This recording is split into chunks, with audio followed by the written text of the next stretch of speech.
June 1942, the Pacific burns. 4 Japanese carriers steam toward Midway, believing the war's end is days away. But what if they were right for 6 months?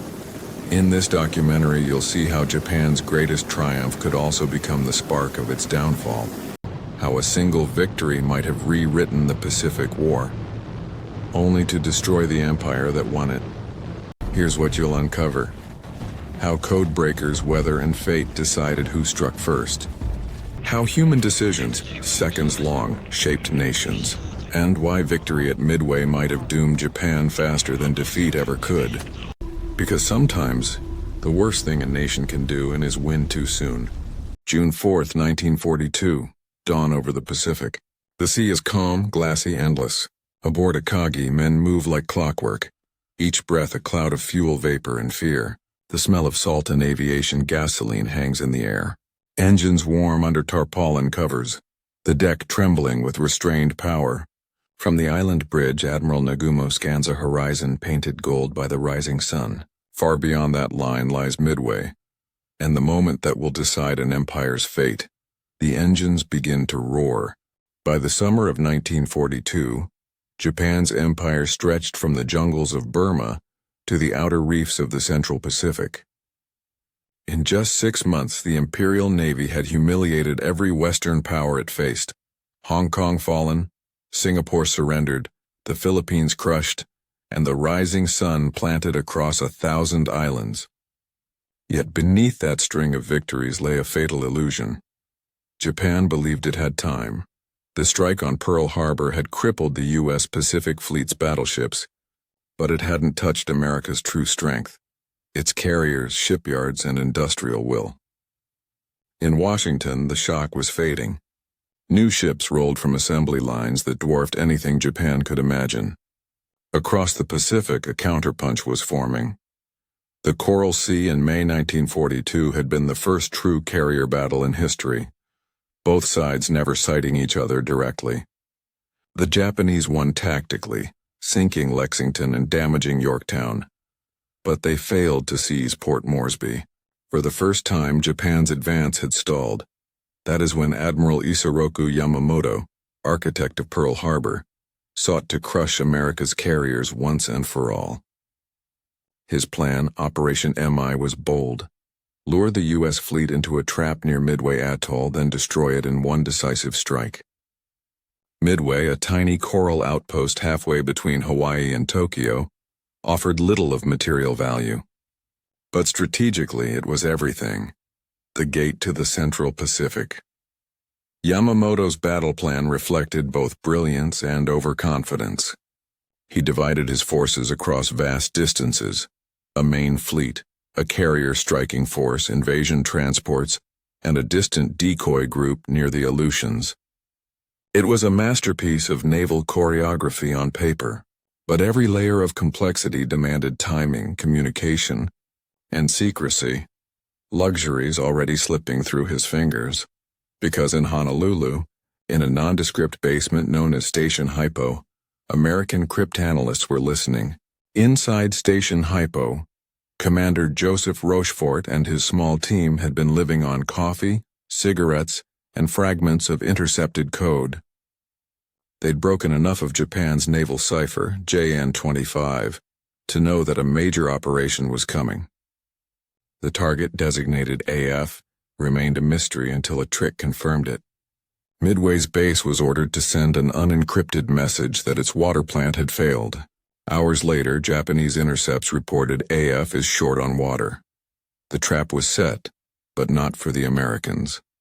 Admiral Chester Nimitz, calm and precise, took the intelligence and gambled everything.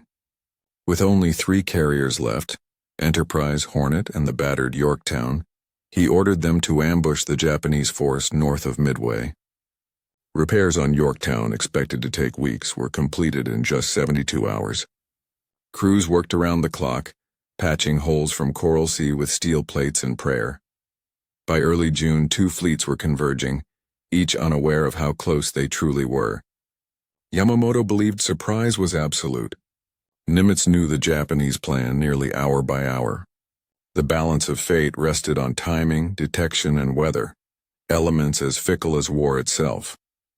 But the Japanese were masters of momentum. 4 carriers, Akagi, Kaga, Soryu, Hiryu, formed the heart of their strike force under Vice Admiral Chuichi Nagumo. Each bristled with planes, veteran crews, and a doctrine refined through months of unbroken victory. They expected to repeat the precision of Pearl Harbor, a clean, annihilating strike. On the morning of June 4th, reconnaissance errors, communication delays, and conflicting reports began to unwind Yamamoto's perfect design. In our real history, those cracks became fatal. But in this version, the one we're about to explore, a few minutes of fortune shift the course of the Pacific. Here, Japan's carriers strike first and hit true. War at sea was never impersonal. It was fought by men inches from death, trusting machines they barely understood. On Akagi's deck that morning, pilots bowed to their mechanics, some whispering prayers to ancestors. Many had been flying since China, veterans of unbroken triumph. Their faith in the Emperor and the Navy's invincibility was absolute. Below decks, cooks and signalmen felt something different. Exhaustion. Months of operations had stretched morale thin, but pride held them upright. Across the ocean, in Enterprise's ready room, young American flyers studied crude maps, knowing they were outnumbered and outgunned. No one said it aloud, but they expected to die. Carrier warfare was chess played in fog. Neither side could see the other. Only radar echoes, radio intercepts, and the distant hum of engines over open sea. A minute's delay in launching a strike could mean the loss of an entire fleet. Japanese doctrine favored massive coordinated waves, overwhelming the enemy with perfectly timed attacks. American tactics leaned on improvisation and initiative. In this alternate timeline, the Japanese scouts spot the U.S. carriers first. Nagumo acts decisively, launching his full complement before Nimitz's forces locate him. At Row 710, the first wave descends on Yorktown. Torpedoes find their mark. Explosions tear through her decks and smoke rises like a dark flag over the horizon. The battle begins not in chaos, but with precision. At Station Hypo, the American analysts realize too late that their reading of the code has come with an assumption that the Japanese would follow their original pattern. But Yamamoto's orders, slightly altered for weather, shift the timing by hours. It's enough to turn ambush into exposure. While Nimitz's forces still maneuver north of Midway, Nagumo's reconnaissance finds them first. The carefully laid American trap collapses. Intelligence had won Coral Sea and set the stage for Midway. But even the sharpest codebreakers can't predict a change in human judgment. The margin between foresight and blindness in war is measured in minutes. Both navies stood on the edge of a new era. In 1942, carriers replaced battleships as the arbiters of power, floating airfields that could strike hundreds of miles away. But Japan's edge lay in its veteran pilots and the Zero fighters' unmatched agility. America's advantage was in damage control, radar, and industrial capacity. When Yorktown is struck and burning, her crew fights to save her with pumps and foam in ways no Japanese ship could match. Yet in this version, 3 hits amidships ignite her fuel lines. The pumps fail, the fire wins. For a brief moment, technology sides with Japan again, just as it had 6 months earlier at Pearl Harbor. Every sailor watching that column of smoke knows what it means. The tide that was supposed to turn has instead come crashing back. Admiral Yamamoto commanded from hundreds of miles away, aboard his flagship Yamato, a fortress of steel and ritual. His genius was strategic vision and his flaw overreach. On the scene, Vice Admiral Nagumo bore the real weight of the moment. At Midway, timing was everything. Rearming aircraft, adjusting to new orders, deciding whether to strike land or sea first. In our alternate chain of events, Nagumo acts with clarity he lacked in reality. He trusts his instincts, not procedure. The first wave devastates Yorktown and damages Hornet before the Americans even fix their bearings. Communication is crisp, coordination flawless. For once, the Imperial Navy's bureaucracy bends under pressure instead of breaking. Yamamoto's vision of the decisive battle, the Kantai Kessen, seems fulfilled at last. From the American decks, the scene is apocalyptic. Bomb fragments rain down like molten hail. Anti-aircraft gunners fire until their barrels glow red. On Enterprise, smoke fills the corridors and the flight deck buckles under near misses. Pilots returning from Midway's defense find their carrier burning and must ditch into the sea. Radio chatter collapses into static and screams. Yet amid the fire, discipline holds. Crews form bucket chains. Medics drag men through smoke and officers bark orders with quiet fury. The American fleet is bleeding but not panicking. Nimitz's calm professionalism radiates through every coded message. Hold formation. Fight on. Even in defeat, the tone is steel. In Tokyo, the victory is celebrated with parades and headlines. Midway secured, America's carriers destroyed. It feels like a second Pearl Harbor, a triumph destined to seal Japan's dominance of the Pacific. But inside the Navy's higher ranks, a quieter voice speaks. We cannot build what we lose.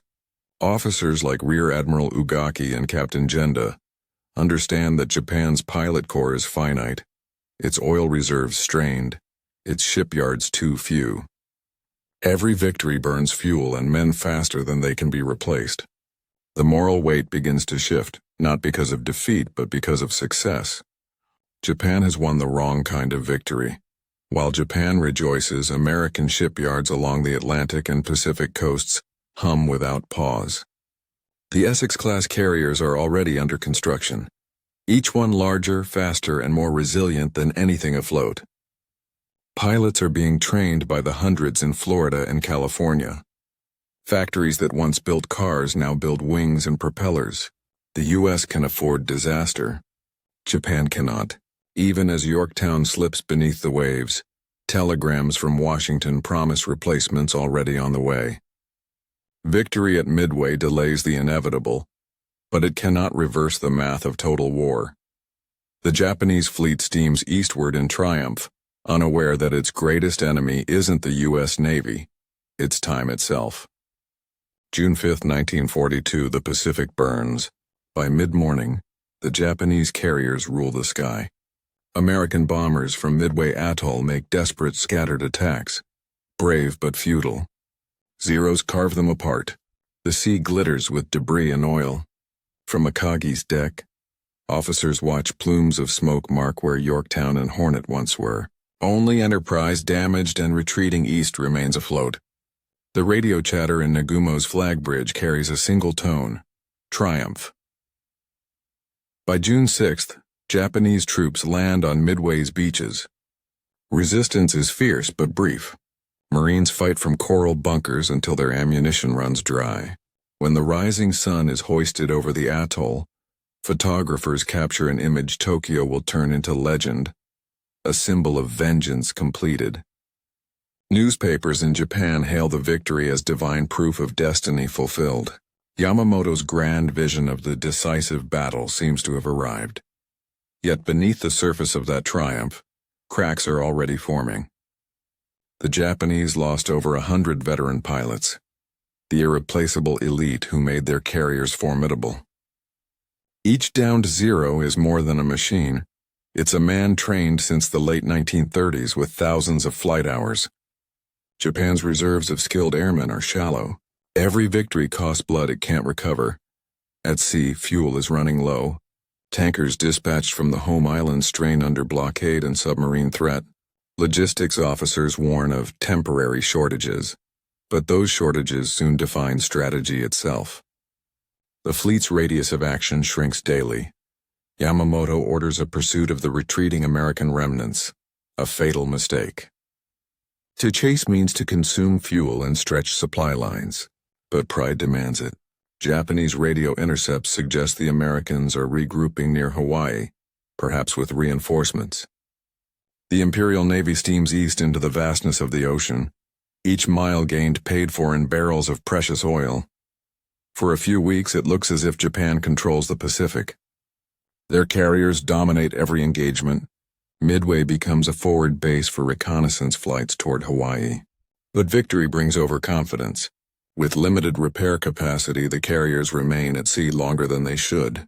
Engines strain, maintenance lags, and fresh pilots arrive without proper training. In war, the most dangerous moment comes right after triumph, when no one believes defeat is possible. By August 1942, the illusion of control begins to unravel. While Japan celebrates its new empire, the U.S. Navy moves with silent fury. The loss at Midway doesn't cripple American will. It ignites it.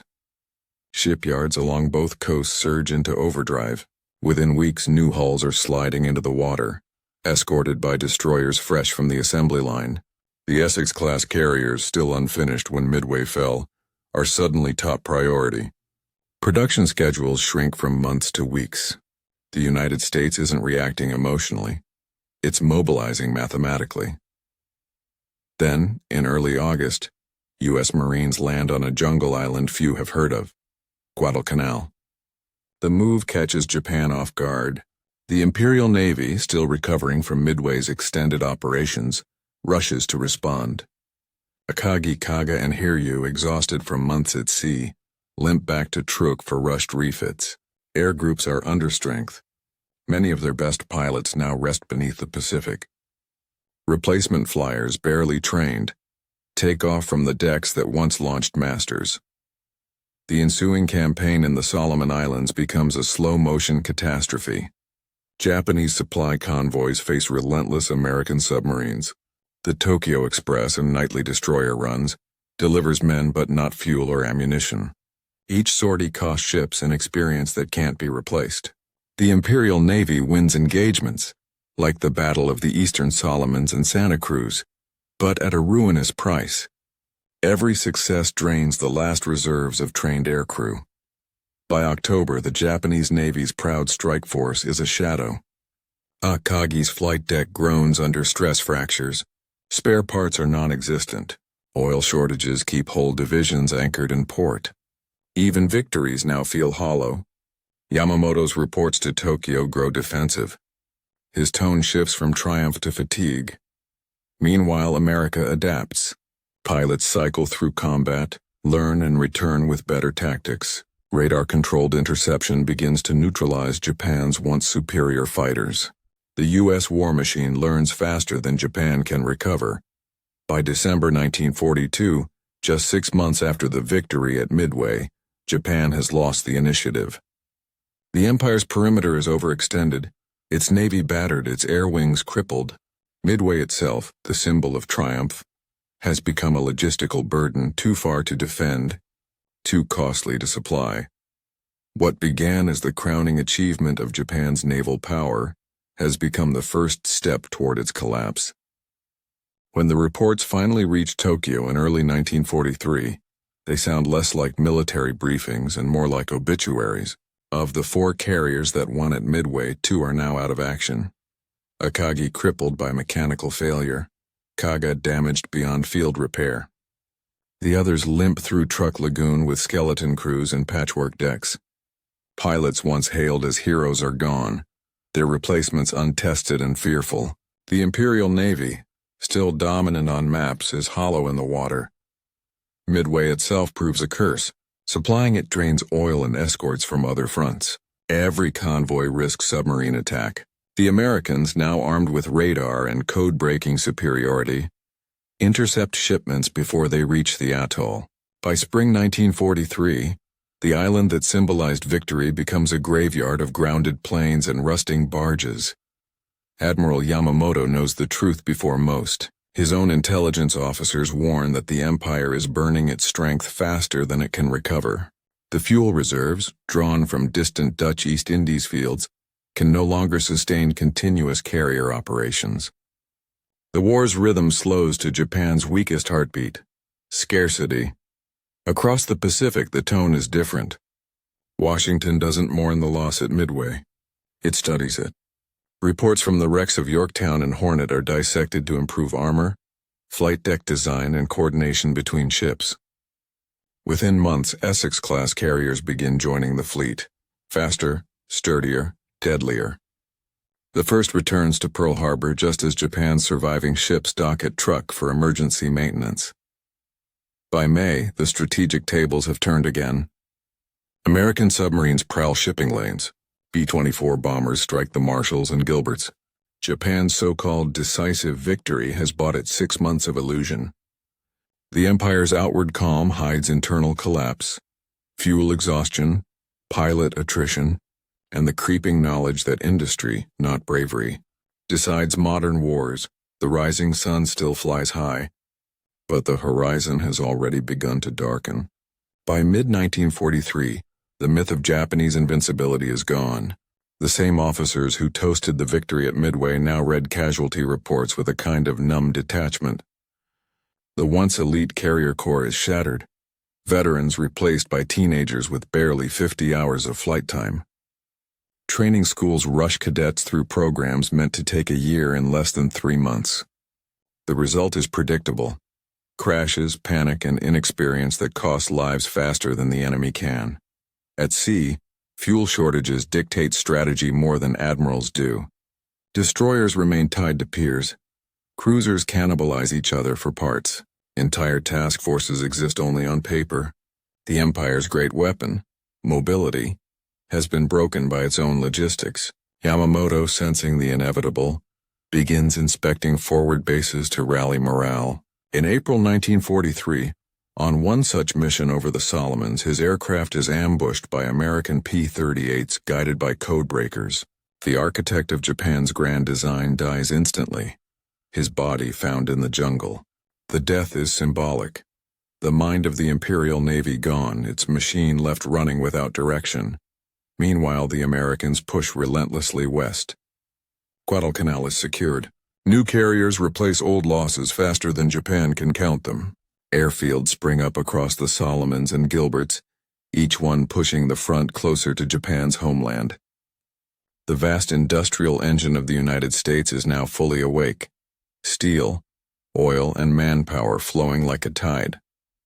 By late 1943, the balance is irreversible. Japan still holds Midway, but it no longer matters. The atoll's runways lie cracked and abandoned, its guns silent. What had once been a symbol of glory now sits as a lonely reminder of overreach, the high water mark of an empire destined to drown in its own ambition. Victory had lasted a season. Consequences would last a generation. In the end, Japan's victory at Midway would have changed little, only the timing of its defeat. Wars are not decided by moments of brilliance or single battles, but by endurance, industry, and adaptation. Japan fought with courage and mastery, but it built its war on a foundation of limits. Too few pilots, too little oil, too rigid a command structure to evolve when the world changed. Had the rising sun triumphed at Midway, it would still have faced an enemy capable of replacing every ship lost, every pilot fallen, every setback with something newer, faster, stronger. America's strength was not in luck or technology alone, but in its ability to learn and build without pause. For Japan, victory became its undoing, a fleeting blaze that burned the fuel of an empire already running dry. History rarely bends to the will of a single battle. It bends to the forces that can fight, fall, and rise again. They called it the victory that would last 1,000 years. It lasted half a year. Japan's triumph at Midway, in this timeline, burned bright enough to blind its own leaders. And when the light faded, all that remained was steel, smoke, and silence. History is fragile. If we forget how close the world came to changing, we risk repeating its arrogance. Soft ambient swell, a single note holding. If stories like this matter to you, subscribe, share, and help keep history remembered. Because the past doesn't stay buried unless we stop digging. Even victory has its ghosts.